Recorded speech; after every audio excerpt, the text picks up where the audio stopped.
Greetings. My name is Easten Law. I serve as the Associate Director of the Overseas Ministries Center, and it is my delight and honor truly to be able to have this conversation with Dr. Dale Irvin, who has become, over the course of, I would say, the past decade or two, one of the cornerstones in defining and promoting the field of world Christianity. And so here on this episode of the Roundtable, we really want to get a sense of the story behind your scholarship, the journey behind your passion for this particular field or approach, really since its beginnings, and how it has, how it's developed, and get a little insight into what you feel like are the important questions in the future for us, the next generation of world Christianity scholars to engage. Yeah. So thank you so much for taking this time to meet with us, Dr. Glad to be here. Honored to be here with you. Thank you.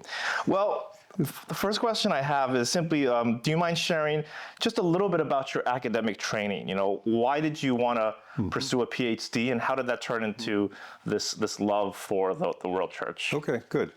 I come from a fairly conservative evangelical background, and then in my younger years, teenage years, early 20s, passed through the Pentecostal charismatic renewal movement. And so I thought it was called to ministry. I knew it was called to be ministry, and I assumed at first it was going to be pastoral ministry.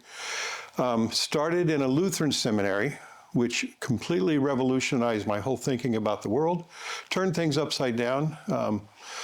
Really appreciate the faculty and the students, and realized that I could do this work, that reading Luther and reading systematic theology and reading church history was more spiritually fulfilling than speaking in tongues. I'm just going to be upfront about it. It was just, it was my passion, it was my calling.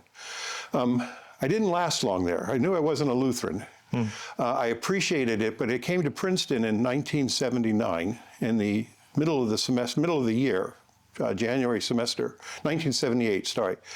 And it was here at Princeton that there was just in the late 70s, early 80s, there was an enormous energy around international affairs, international church.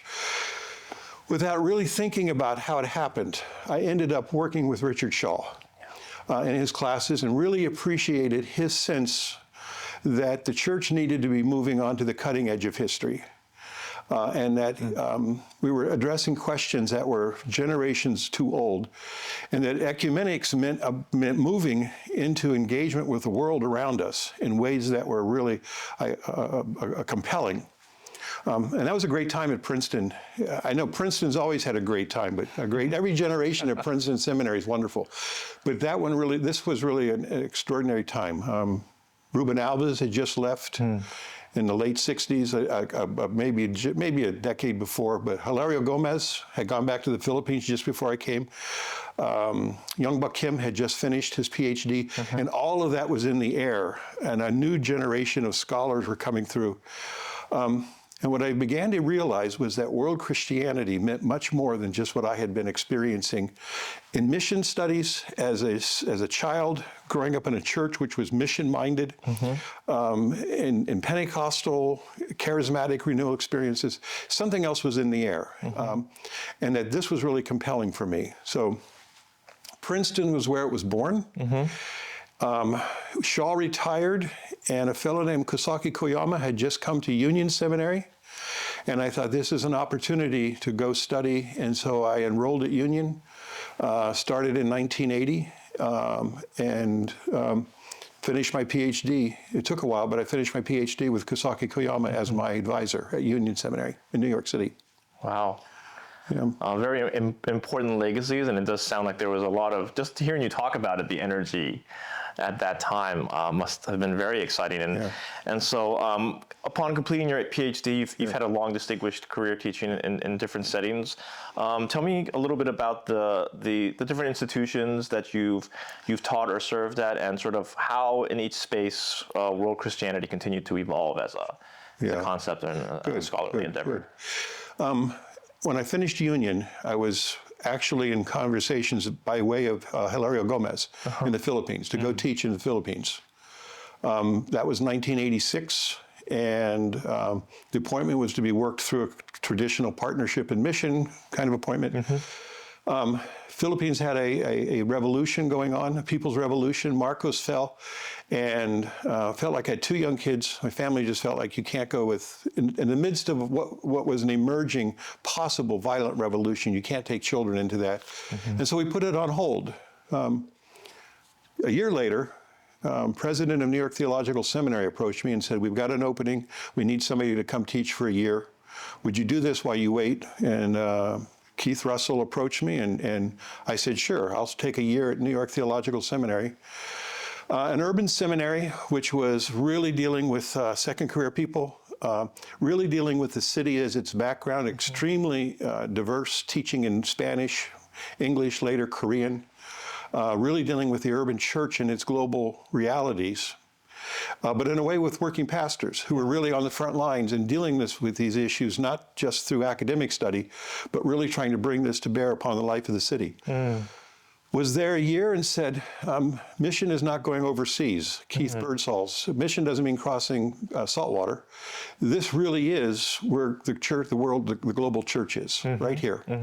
And so I shifted my focus from thinking about teaching in an international context to teaching in an urban context, and then really began rethinking the whole question about the city as being what missionizes the church rather than the church missionizing the city.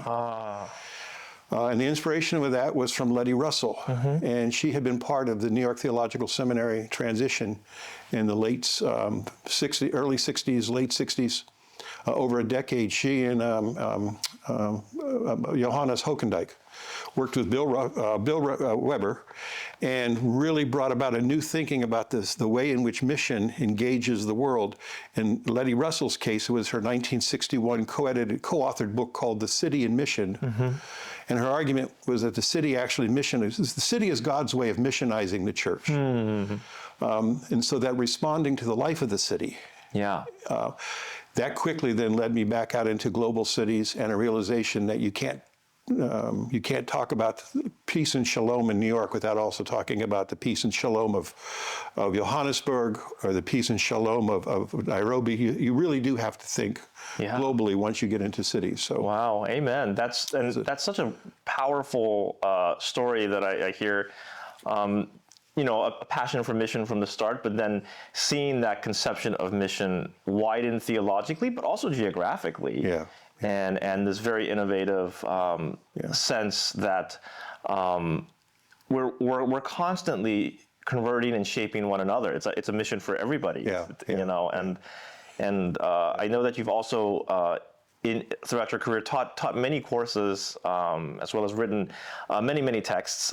We could spend all afternoon talking about that. But would you mind sharing for one course that you've taught that you really loved and why, as well as one of the texts that you've written that you still look back on and say, but this is something that I think really captures all I'll start with the text. The text was really the one that Scott Sundquist and I ended up editing. I'm still working on. We'll get it done someday. But it was envisioned as 2 volumes, now 3 volumes, The History of the World Christian Movement. The real work was in volume 1, and it really reached back into my days here. As wonderful as Princeton was in the end of the 70s and early 80s, it still had a bifurcated understanding of theology. Theology is what Europeans did. Mission is what took place in other parts of the world. And I began to work on this.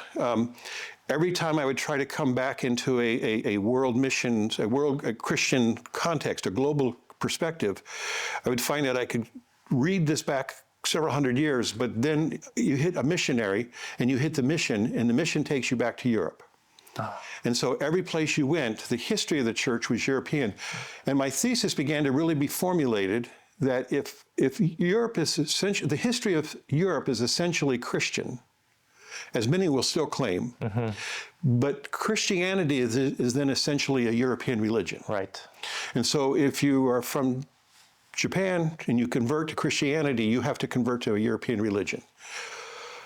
And this really began to formulate that we've got to find a way to think about the history of world Christianity and the world Christian movement, a term that Scott actually was the one who favored, and I think I picked it up from him. We have to think about the world Christian movement in ways that doesn't just go as Kosaki Koyama read the first draft of the manuscript, he said, what you're saying is you don't leave Jerusalem, go to Chalcedon and turn left. And turn left. And he said, that's the way we were taught church history. You left Jerusalem, you went to Chalcedon, you turned left and you got to Europe. And from there, then you got to the rest of the world. And he said, what you're trying to say is that you left Jerusalem in a whole bunch of different directions all at once. And that these never really lost touch with each other, and they're all important. That was really the heart of what that book was about. Mm-hmm. How do you respect and recognize the importance of the European legacy, but not reduce Christianity to being a European religion in the ancient world, and make it just in the last 500 years that it has blossomed to become a global church. So I think that's the most important book to this day, which was trying to formulate it. We didn't do it perfect. We didn't do it well. I keep reading parts of it, and there's been so much good research in the last 20 years that I get discouraged about thinking anybody's reading that book, because it needs to be completely rewritten. There's just so many new nuances and twists and turns. That would be the one book text. The other one that I think, the class that I love teaching, and it's one I did at OMSC, and it was on rethinking the city as a sacred place. And that when churches come into cities, they're not bringing the gospel, they're meeting what God, they're finding out what God is already doing there, and they're joining the work that God is doing. I always say that the Bible opens in a garden, but gardens are urban enclosures, and the word paradise was the Persian word for the central park in the middle of a city. The Bible opens in an urban construction, and it closes in an urban construction with the New Jerusalem. And the question for me is, how do you get from the garden in the city to the whole city? And how do you see that the sacred, the city itself has sacred structures, and it grows out of the humanity's engagement with the sacred. I don't place it over against the unbuilt environments, the indigenous environments, the first rank. I don't think that there's a human versus nature problem here at all. I think a built environment is dealing with what God has created, and that the building itself has a certain level of sacredness, of immanence within it. So that course on the cities and dealing with them globally and looking at how, especially religious life, not just Christian life, but the sacred religious life, and then bringing it back to what does it actually look like in each place for churches to be involved, whether they're the majority number or the minority number. What does it mean for the church to be committed? And Hans Hockendijk's great phrase, what does it mean to be committed to the shalom of the city, and not just to the shalom of our own church? Absolutely. I did not know that you worked in that sort of area of sort of urban ministry and theologizing around the city. It was a big part of my formation as well, thinking about urban ministry. But I don't think I ever came across your work within that area. And of course, be gracious to yourself. I mean, you set the foundation with those volumes with Dr. Sundquist on the World Christian Movement. All of these more nuanced turns and deeper dives. I mean, they build on top of that. So we are so very much thankful for that work. And since you let me say a word about why I didn't draw upon it. Much of the work that I did, starting my internship here at Princeton, was actually in Holmesburg Prison in Philadelphia. And when I got to New York Theological Seminary, I quickly was teaching inside Sing Sing in the prison sits. So a lot of my urban work ministry, especially thinking and dealing with questions about urban ministry, what does it mean, really were generated out of an encounter with people who were incarcerated, and thinking about what does it mean to live, and how do you engage, and what does it mean to draw upon this biblical tradition of not only just visiting the prisoners, but freeing the prisoners. How do you free it from inside? Much of that meant that I couldn't write about that. I see. You just can't, you can't publish about prison work when you're actually involved with it. It's a very, very, very difficult kind of question. But that was behind it, and then just simply being a part of urban churches and being invited to come and preach, and being honored to be able to be in places where they expected you to bring a word. And living the life of and being involved with the life of the city and just appreciating it. So Yeah, I mean, it was so much a part of your life, you didn't need to write about it, so to speak. Yeah. And I'm so glad you were able to teach and bring that insight to bear. And that's something that I would love to have a deeper conversation with you about later. But another question I have is as you've evolved in your career, you've really moved into editing. You know, you're one of the head editors of the Penn State World Christianity series. You serve as one of the primary editors of the Journal of World Christianity. And so with this transition to editing all of the work that's coming in, I'm curious about your thoughts about that, you know, in your editorship of these two publication series. What are the trends you see in the stuff that's coming in as you look through these proposals, as you bring books and articles to publication? I see, first of all, an ongoing tension. And the tension is actually what my editing work grew out of. I was in conversations with a major university about a position back around 2002, 2003. I was teaching at New York Theological Seminary. I was the dean in 2002. But a serious conversation about moving to another place. And then they came back and said to me, well, your publications aren't academic, so you couldn't be tenured in this system without having an academic publication. My publications were Orbis. Some people would consider that academic. The committee person told me it just looks churchy. And I said, there it is. There's part of our problem, the bifurcation of Europe from the rest of the world. European history, Europeans do theology, the rest of the world does missions. We even separate that. Unfortunately, and I know I'm going to have some people who push back on this, but a number of our schools of theology actually have theological schools and mission studies programs, and they give two different dissertations and two different PhDs. So if you got that bifurcation. The other bifurcation, which was really, I think, deadly, is between the academic work and the pastoral work, between church and academy. And so I came back and said a conversation with a couple of people, which ended up with Patrick Alexander, who ended up at Penn State University Press and was really kind of the guiding person. He and I sat in 2004 at AAR, and I said, I don't want to go teach in a tenured university. I want to help the next generation figure out how do you get into the tenured university and still be faithful in your scholarship. Faithful to the academic standards, faithful to the communities you're trying to work with. And he said, well, I've been thinking about this thing I'd like to see started called a Journal of World Christianity. And I said, I'm on board. We eventually moved it into an academic publisher to make sure that the people who publish in that are going through an academic peer review. We're really struggling to make sure people understand that theology is a legitimate academic discipline. It belongs in the university, but it also belongs in the pastoral study. It also belongs, and it's not a different theology. It's got to be a continuum.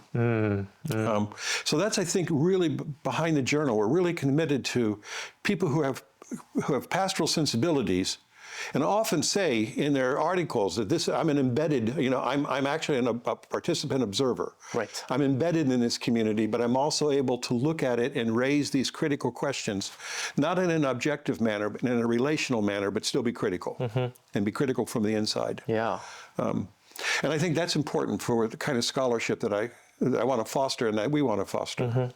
That's fantastic. Well, we're so thankful for you continuing to pour into future scholars, and like you said, not just scholars, but people who care about the church. People who care about this sense of the church in the world and the city, mission, breaking down these bifurcations.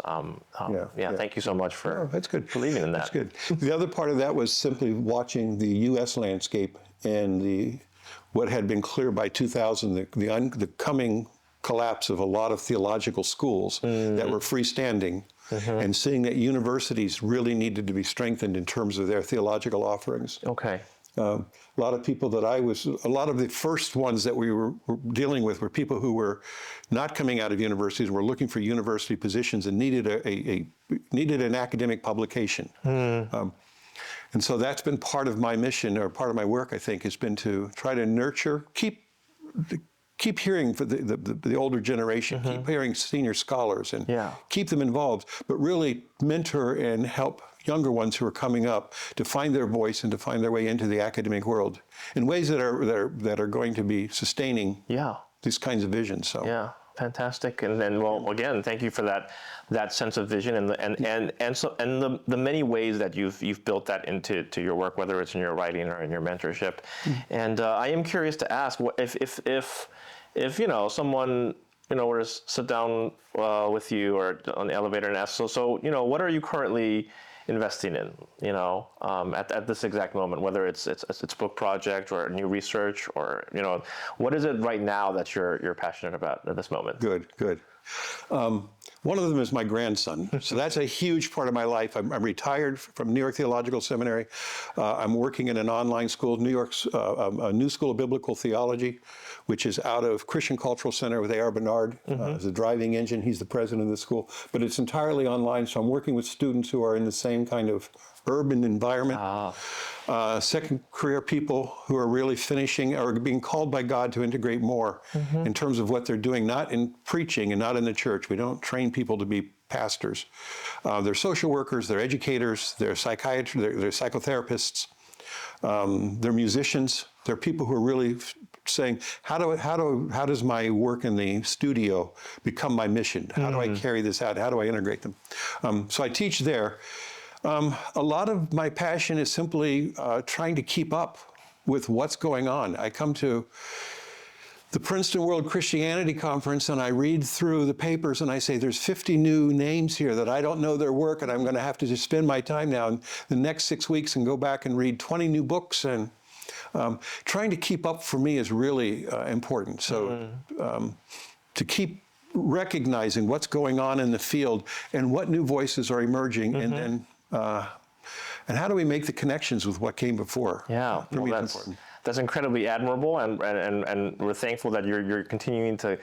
I think it's a testament to your passion for the future and keeping that one continuous sort of legacy that because I think new scholars can forget what came before, and you're sort of holding us all together.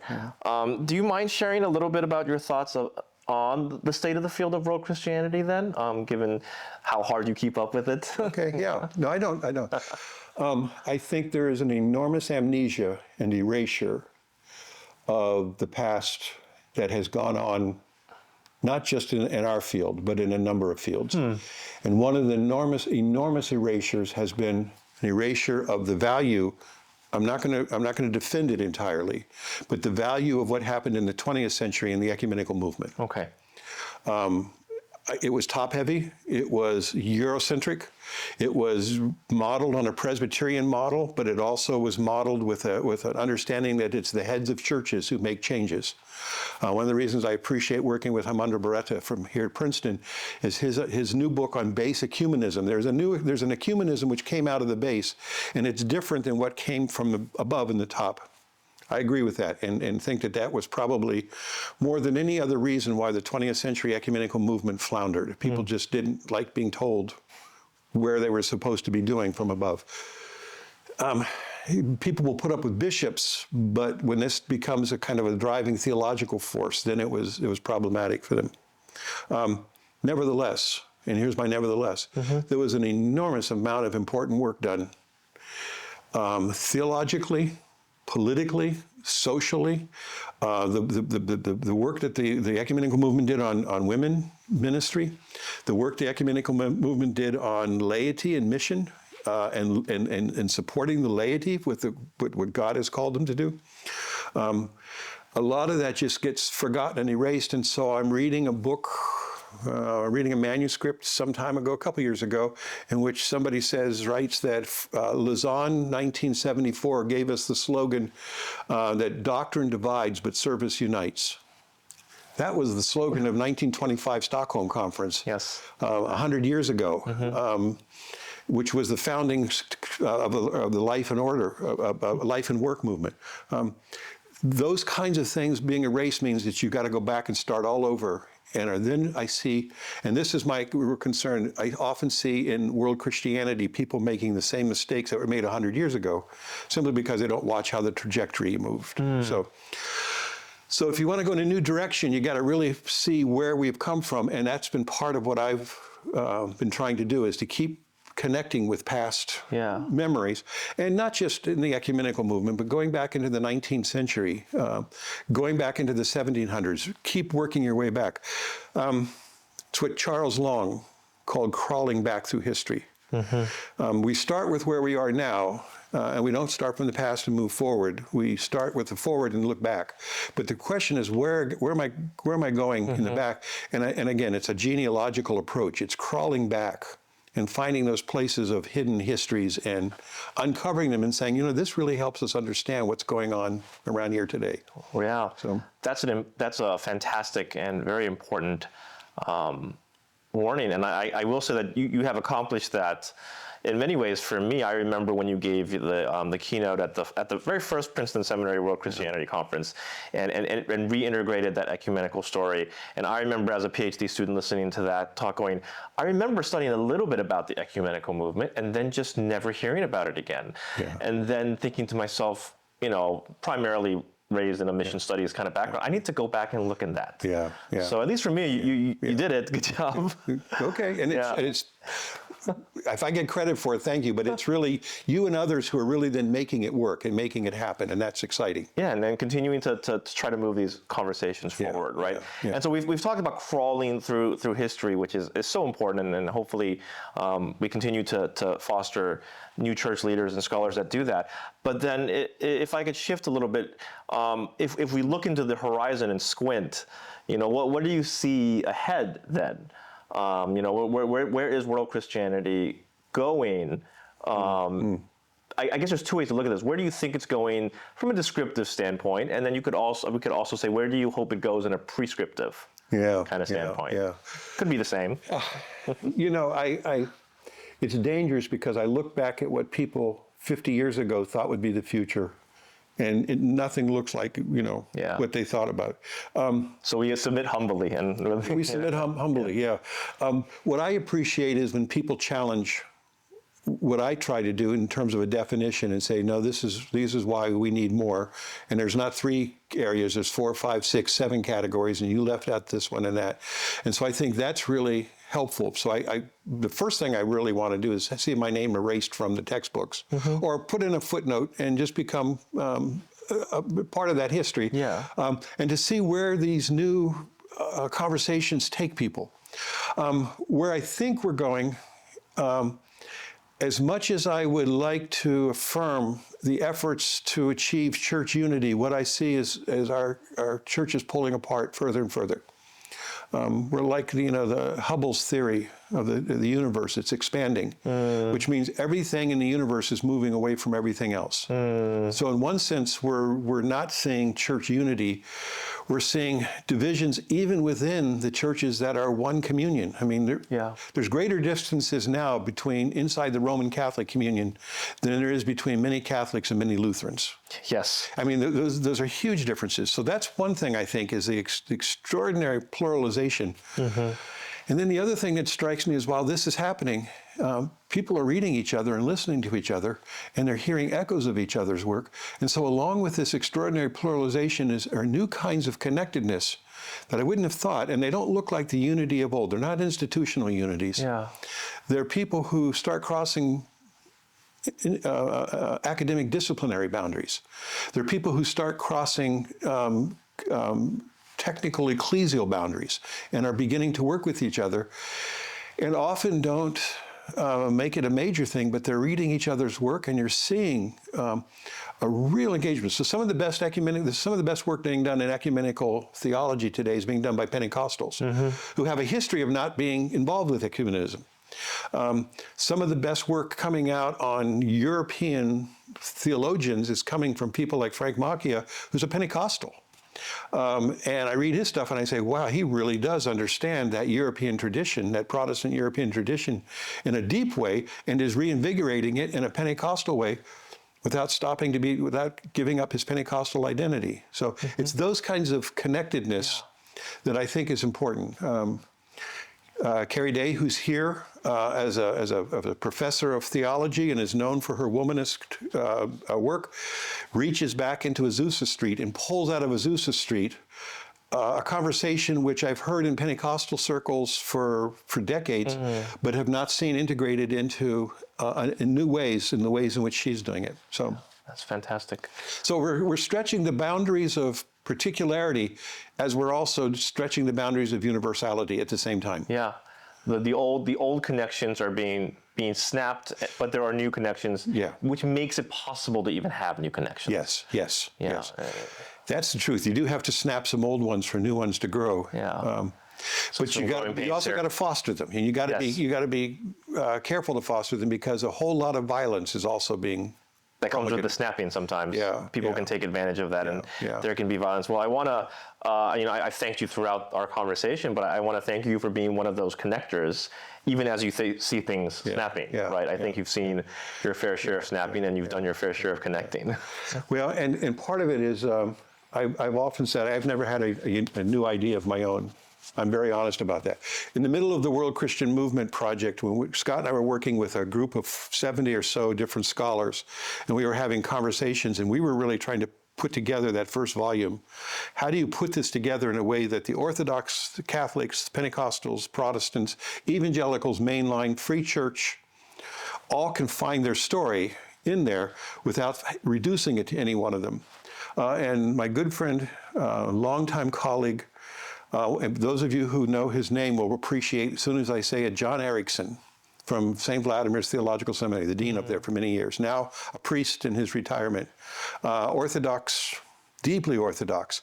John Erickson, in his wonderful way, came up and said, the only reason you can write this book is because you know nothing about it, what you're writing about. He said, those of us who are in the field of patristics for so long can't finish the book because we get bogged down by so much knowledge. But he said, you're just listening to conversations, and you're picking up the threads of our conversations. And I thought, I don't know if that's a criticism, or I don't know if that was but I take that as a compliment. That really was making the connections that made that happen, without being necessarily in myself a scholar with something at stake in one of the other schools at the time.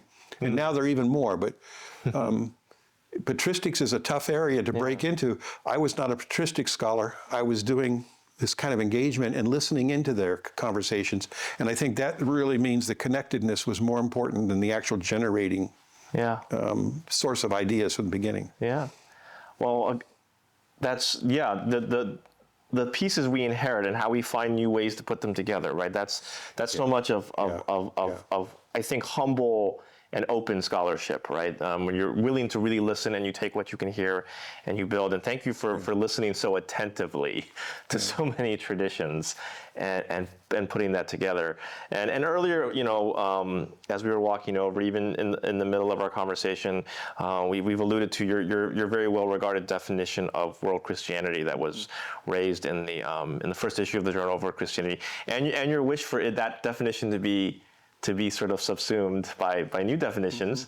But with that, I would like to close with an interesting question around what is there anything you would change about that definition, looking at all the things that have happened since you put that initial definition out?